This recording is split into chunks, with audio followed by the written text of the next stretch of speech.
E a gente começou o Notícia da Manhã ontem falando sobre um assunto que tem mexido muito com o bolso do brasileiro, o preço do gás, da gasolina, né? Hoje a gente vai falar sobre o custo do gás de cozinha, que está custando aqui em Teresina entre R$ 95 a R$ 110 reais.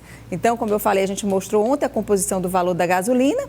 Que é essa composição? São os percentuais referentes ao valor do produto, né, que sai da refinaria, referente aos impostos estaduais, impostos federais, custo com a distribuição, né, para o produto chegar até a nossa cidade, a nossa casa, e também a margem de lucro, né, dos postos. Então, agora a gente vai fazer a mesma coisa com gás de cozinha e dar só uma olhada aqui. A gente pegou essas informações, a fonte é a Petrobras, tá?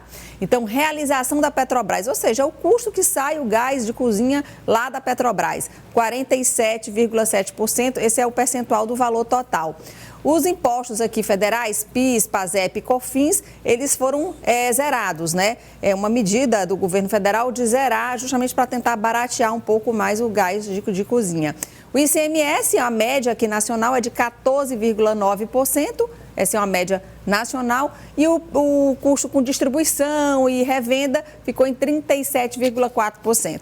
Aí a gente foi tentar trazer para a nossa realidade. O Piauí pegou essas informações junto ao Sindicato dos Revendedores de Gás aqui do Piauí. Então, realização Petrobras é o mesmo percentual, 47,7%. PIS, PASEP, COFINS zerado, né, esses impostos federais. O ICMS aqui no Piauí para o gás de cozinha é 18%. E distribuição, custo com distribuição e revenda é um percentual menor, que ficou em 34,3%. Então, gente, a gente convidou aqui para o Notícia da Manhã o professor da Universidade Federal e economista João Vitor Souza. Já está aqui. Bom dia, professor. Seja bem-vindo ao Notícia da Manhã, para poder a gente entender um pouquinho do custo do Brasil, né? Essa questão dos impostos, assim, e como que funciona essa questão quando chega no preço final para o consumidor.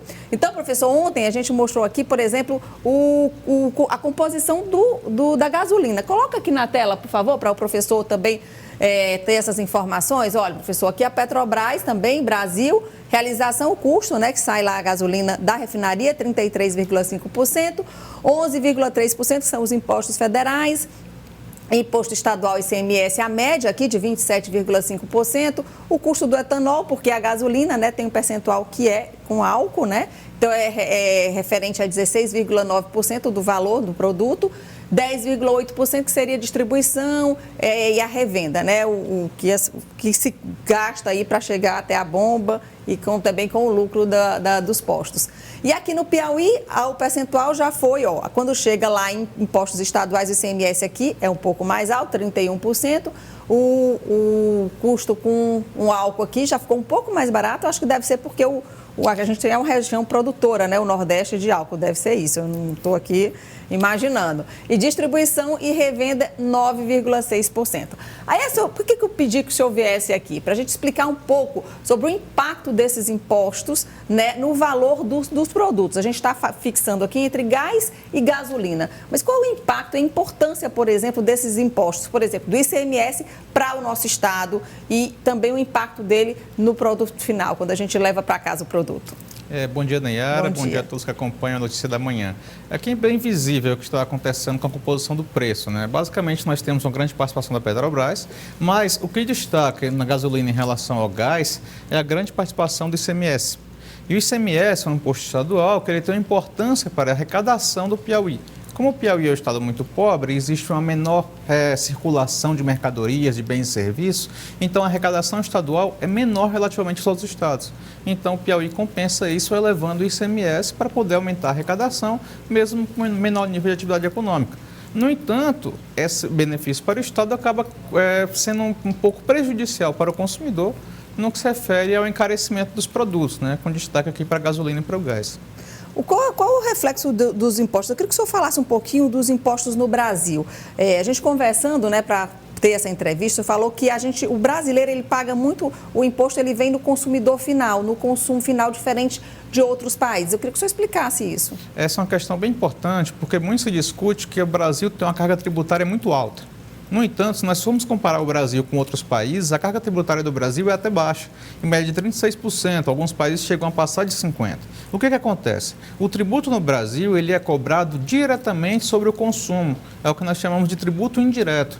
Então, as pessoas que pegam sua renda e não têm condições de poupar, quem ganha menos, geralmente pega todo o seu salário e gasta consumindo. Ou seja, essas pessoas gastam toda a sua renda com produtos e acabam, consequentemente, pagando muitos impostos. Então, aqueles tributos sobre produtos, eles são muito mais incidentes do que, por exemplo, tributos sobre patrimônio, sobre renda, que são os tributos diretos. Esses tributos no Brasil são relativamente baixos comparados aos países. Então, basicamente, o que acontece é que as pessoas que têm renda, que têm patrimônios, que têm ativos parados, né, vamos dizer assim, eles pagam relativamente muito menos impostos do que a população mais pobre, que geralmente tem que consumir todo o seu dinheiro porque não tem condição de poupar.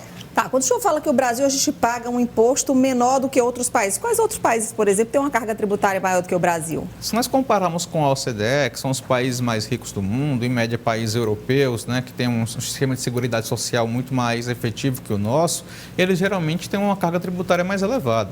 Mas não no consumo final. Por exemplo, quando a gente chega nos Estados Unidos, você vai, o valor da prateleira do produto está lá. E quando você vai pagar no caixa, aí você vê o valor do imposto, que seria em torno de 7%, às vezes varia entre 7%, 6% e 8% nos Estados Unidos. Aí quando a gente vê o ICMS aqui no Brasil, aí de 27% a média, aí a gente vê como que a gente está pagando menos imposto. Pois é. Não tem como entender isso, né? É por isso que é complicado você entender que está pagando menos imposto quando você é esse tributo tão evidente no seu consumo diário. Só que o que acontece no Brasil é que essas pessoas veem o imposto, mas ela não vê a composição total dos tributos no país. O que essas pessoas estão pagando muito mais elevado do que a média é o tributo indireto.